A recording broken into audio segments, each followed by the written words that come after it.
Willem vient de donner une très belle leçon à tous les porteurs de projets et à tous les créateurs de contenu. J'ai eu la chance d'être invité par Willem à l'avant-première de son film Vous, le 26 mai 2026, et je me suis dit que j'allais vous partager 3 leçons que je peux tirer sur le parcours de Willem.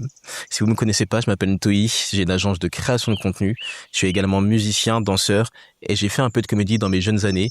C'est d'ailleurs comme ça que j'ai rencontré Willem en 2015. 3 leçons que je peux vous partager sur le parcours de Willem. La première leçon, c'est que l'absence crée le désir. Willem, il me fait un peu penser à une marque de luxe, à l'instar de Rolex, où il va jouer sur la désirabilité. Je ne sais pas si c'est intentionnel de sa part ou s'il y a d'autres raisons, mais je trouve que ça fonctionne bien. Ça montre quelque chose qu'on n'est plus habitué à voir à cette époque où il y a tout le temps des nouvelles séries qui sortent, les films sortent de plus en plus vite, les albums aussi. Willem prend son temps. Et ça crée le désir parce que Willem, il a tellement marqué les gens avec son travail que l'on se dit mais attends, mais où est-ce qu'il est, qu'est-ce qu'il prépare, c'est quoi la suite, d'autant plus qu'il a instauré un peu un climat de paranoïa avec son concept de chaque détail compte et qu'il faut vraiment revoir plusieurs fois ses vidéos.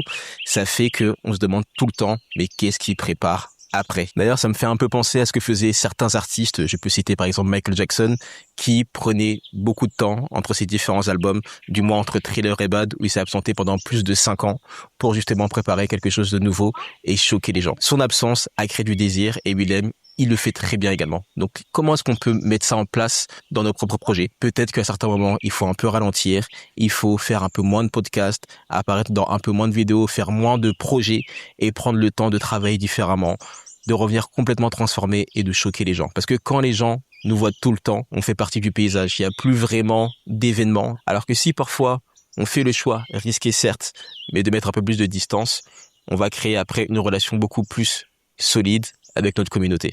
L'absence crée le désir. La deuxième leçon que je pourrais vous partager sur le parcours de Willem et sur les choix qu'il a effectués, c'est que la cohérence bat la fréquence.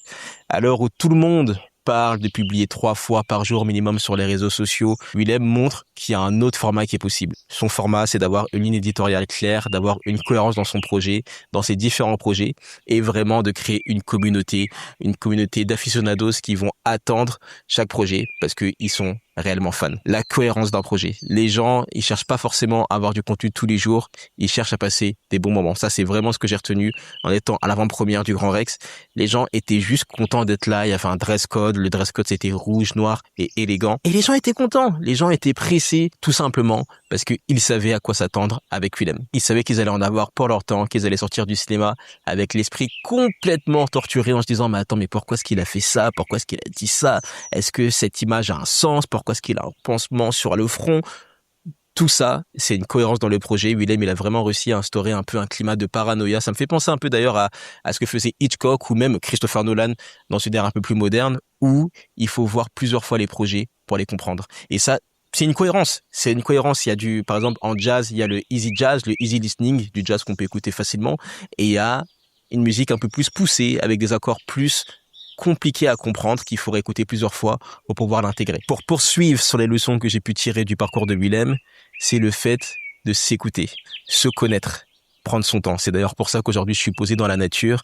C'est parce que la nature, elle évolue avec son rythme et personne ne va dire à la nature d'aller plus vite.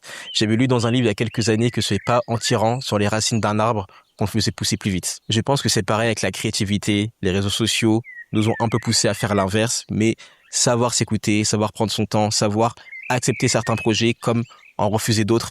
C'est une petite anecdote que je peux partager sur Willem. Comme je vous l'ai dit en introduction, je l'ai connu lors d'un tournage en 2015. C'était avec le studio Bagel chez Canal+. Il était déjà connu à l'époque. Il avait déjà des vidéos qui fonctionnaient bien. Il avait déjà une audience sur Vine. Et il m'avait dit qu'on lui proposait certains projets, mais qu'il les refusait. J'ai pas rentré trop dans les détails, mais j'ai trouvé ça vraiment inspirant parce que moi, c'était un peu l'époque où j'acceptais beaucoup de projets qui, avec le recul, je n'aurais pas dû accepter. Et c'est vraiment aussi ce qui est ressorti des discours qui ont lieu après la diffusion du film, c'est le fait d'être indépendant, le fait de casser les codes, s'écouter, faire les choses à son rythme, prendre le temps. Bon, Willem, il prend beaucoup de temps quand même. Je me rappelle que la dernière fois que j'avais vu un projet de lui, c'était également au Grand Rex, c'était en 2019. Il y a eu 7 ans qui se sont écoulés. Mais c'est sa manière de fonctionner. Et justement, ça montre que, encore une fois, quand on est cohérent, quand on s'écoute et quand on se donne à fond dans des projets, un moment, tôt ou tard, ça va fonctionner. En tout cas, pour parler du film Vous, rapidement, Déjà, je suis très content de voir ce projet se concrétiser parce que on a tous grandi en quelque sorte avec Willem, même si on a le même âge.